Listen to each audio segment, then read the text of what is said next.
Good morning, boys and girls and families. Today's theme for Wacky Wednesday is amazement for God's creation. We hope you have a curiosity and wonder of the natural world and gain a love for the environment. Can you think of a time when you remember seeing something in nature that amazed you? God created everything from the beautiful butterflies to the long-necked giraffes, the tall mountains and the vast oceans. Everything you see, the animals, the insects, the landscapes, and habitats are God's creation. In today's books, we will see the beauty of God's creations and hope it inspires you to create beautiful artwork like many artists who find inspiration from nature.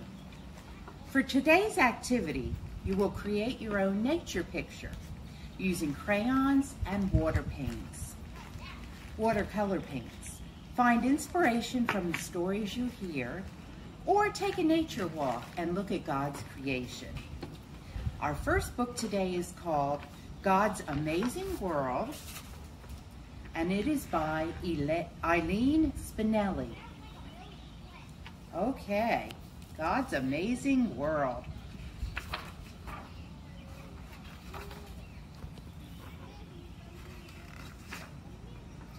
Gracie was painting a picture when her little cousin Bo came to visit.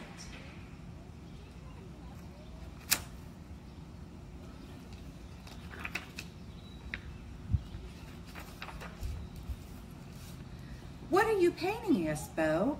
"I'm painting the story of how God made the world," she said. "Story," said Bo. "I love stories. Can you tell me a story?"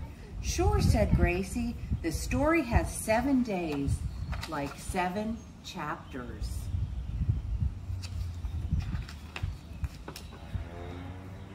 "What's the first?" asked Bo. "On the first day," said Gracie, "God made the light and the dark." Bo covered his eyes.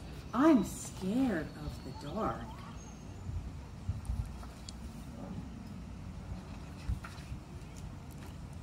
Gracie put her arm around Bo.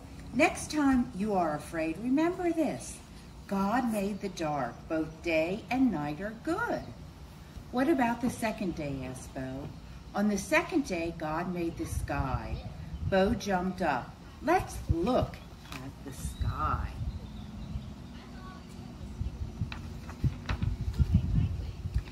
And so they did. They lay on their backs in the grass and looked up, up, up.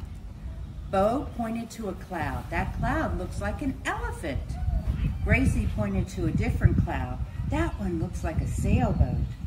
"God sure made a good sky," said Bo. "Sure did," said Gracie. "Now the third day, follow me."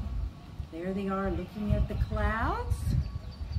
"That looks like a car to me, and there's right over here is the sailboat." Now we'll go to the third day. Gracie led Bo to the backyard. The sprinkler was on. "Let's take off our shoes and socks," said Gracie. They took off their shoes and socks. They stomped in the mud. They splashed in the sprinkler. I wonder if any of you guys are splashing in the sprinkler during the summer. "Can you guess what God made on the third day?" asked Gracie. Bo scratched his head. "Mud and water?" "Close," said Gracie, giggling. "On the third day, God made the land and the seas." "Phew," said Bo. "God was busy that day. Very busy," said Gracie. "He told the earth to grow plants on the third day and trees and fruits." So on the third day, God made the land and the sea and said to grow trees and fruits. "Fruit," piped Bo. "That makes me hungry. Let's pick peaches." They went over to the tree by the shed and picked peaches. "Yum," said Bo. "Thank you, God, for these delicious peaches," said Gracie. Bo asked, "How about the fourth day?" There they are picking peaches. On the fourth day, God made the sun. Bo waved to the sun. "Hello, Mr. Sun." "And the moon and the stars," said Gracie. "Where's Mr. Moon now?" asked Bo. "I want to wave to Mr. Moon." "Moon is on the other side of the world now," said Gracie. "There may be a little boy just like you far, far away, waving at Mr. Moon." "Tell me about the 5th day, Gracie." "Birds," said Gracie. "On the 5th day, God made birds." Bo began flapping his arms like wings. "Look, Gracie, I'm a happy, flappy bird." Gracie said, "And I'm a seagull." She and Bo flapped and flapped until they were all flapped out.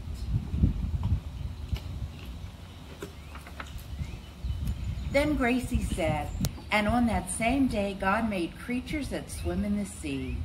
Before Gracie could stop him, Bo leaped into the wading pool with his clothes on.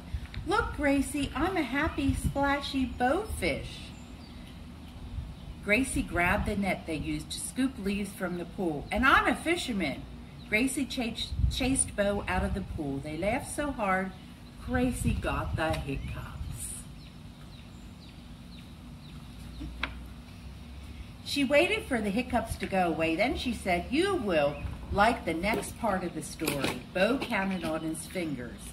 "The 6th day, right?" "Right," said Gracie. "On the 6th day, God made animals that live on land." Bo oinked. "I'm a piggy, Gracie, and now I'm a cow. Moo!" Suddenly, Gracie gave a roar. She chased after Bo again. "And I am a lion. Roar!"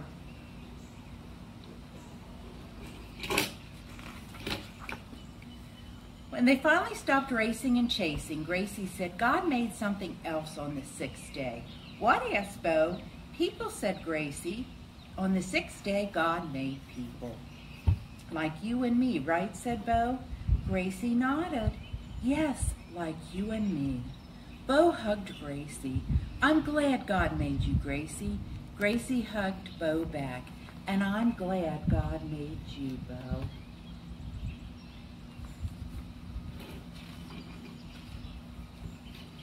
"You said the story had 7 days, Gracie. What about day 7?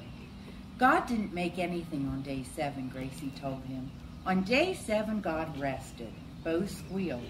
"God took a nap?" Gracie smiled.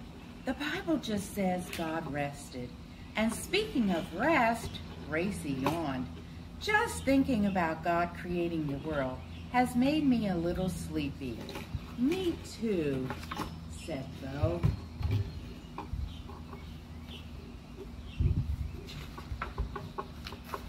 There they are, taking a nap in the hammock and resting.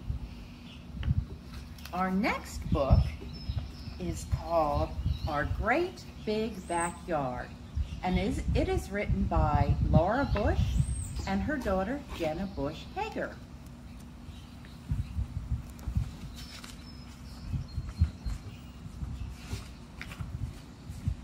And I think they're going to take a road trip. "Huddle," my BFF Hank said. "I have our whole glorious summer mapped out." There they are sitting on the bed. Awesome, stupendous, superb. And here is Hank's summer plans.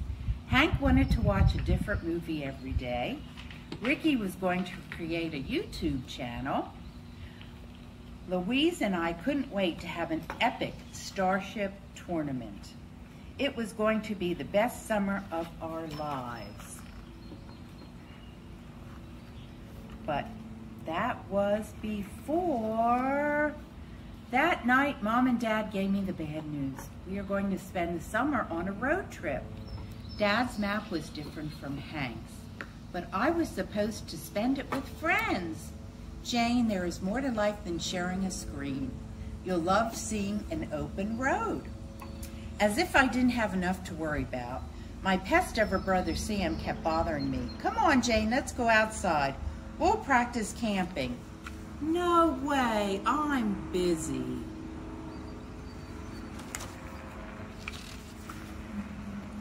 On the last day of school, my parents picked me up. for what they called the Great American Road Trip.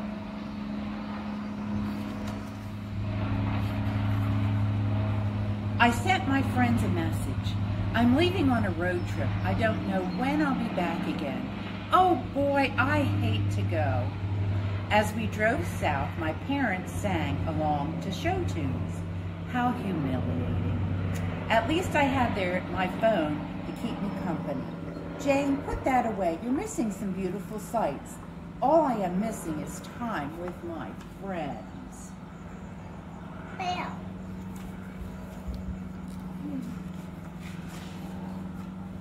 First stop, Everglades National Park.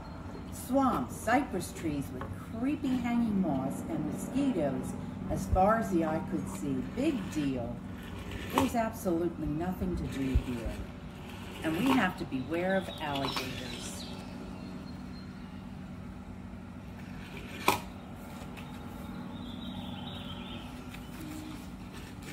We drove forever to get to the next stop. As we crossed the Mississippi River, Sam waved to a riverboat captain. I hid behind my iPad. Next stop, Big Bend National Park. I couldn't wait to get out of the car so I could finally play Starship. Jane, please put that away. Come back through and look through the telescope. So here they're crossing the Mississippi, and over here they're at Big Bend National Park.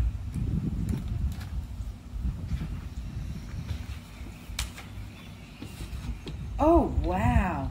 The stars of the night are big and bright. The sky in Texas was huge and bright. Then, bless my lucky stars, a meteor shower lit up the sky like fireworks, brighter than any screen I had ever seen.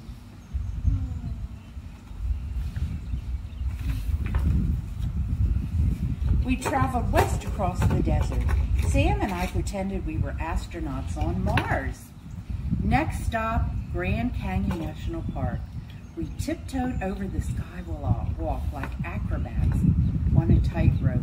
The river is so far below, looked like a shiny ribbon. Here they are in the desert, pretending they're astronauts, and over here they are at the Grand Canyon on the skywalk. And down here is the river.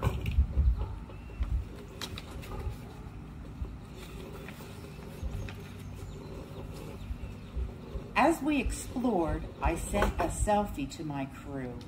Yep, that's me on Blaze, my mule. The only thing missing is you. When we rafted down the Colorado River, I was a pirate captain with Sam as my first mate, navigating treacherous waters.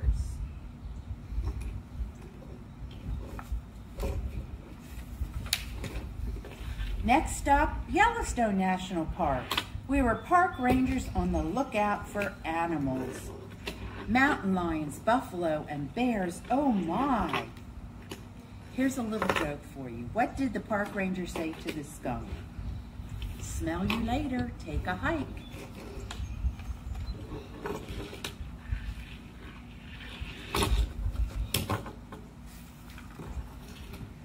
We waited and waited for Old Faithful to explode into the air. Then finally, 5, 4, 3, 2, 1, blast off. It was like a real starship shooting off into space. There's Old Faithful shooting off. That's a geyser where hot water comes out of the earth.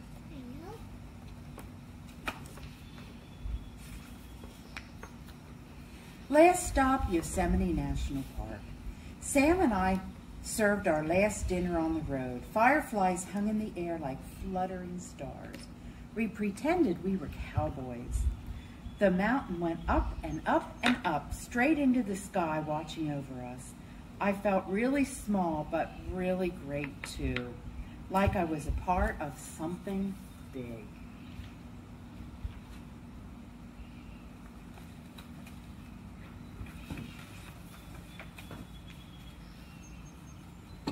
The next morning, I couldn't find my prized possession, my tablet. Oh no! Jane, you packed it away a week ago, Mom said. How can I tell my friends we're coming home? Wait, I got it.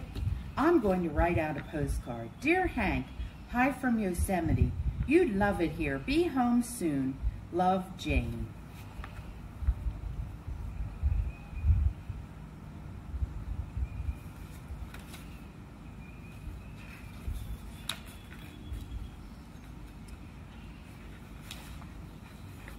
What did you like best? I asked Sam. The campfires. I thought about all the stars. I'm going to miss our big adventure. I was sad when we got home, but then I took Baxter into the backyard and I had a brilliant idea.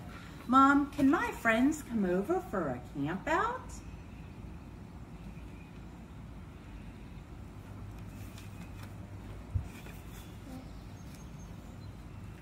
I told Hank and Ricky and Louise all about the places we've seen.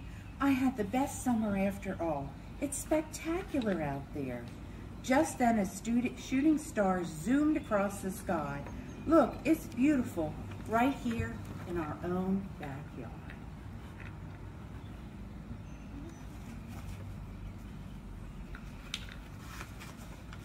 Thank you for joining us today, friends. Have a great summer, and I'll see you later. Bye.